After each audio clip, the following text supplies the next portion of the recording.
It is a bitter battle 10 News has been covering over stadium lights at Point Loma High School.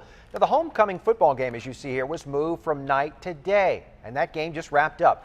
10 News reporter Craig Herrera spoke to the man who used to set up those lights and explains why the man says this is hurting the students and the community.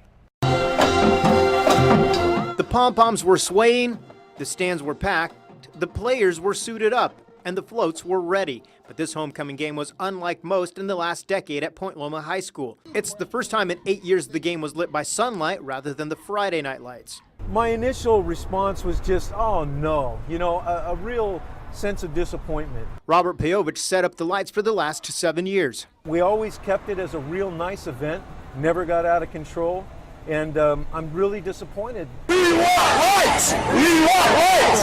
Hundreds of kids felt the same way. 10 News first showed you this cell phone recording last month. 40 kids were arrested during a walkout in protest of Principal Becker's announcement that the game would be moved to the afternoon. I don't want my kids, my students here, being a part of what was becoming more and more political.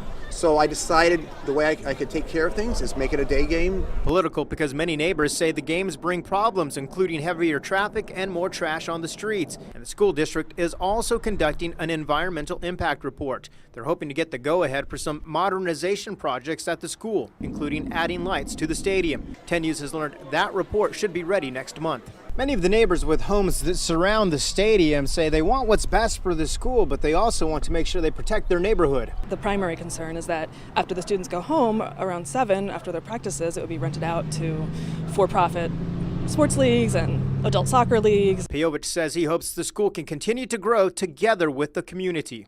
We really need to support our schools.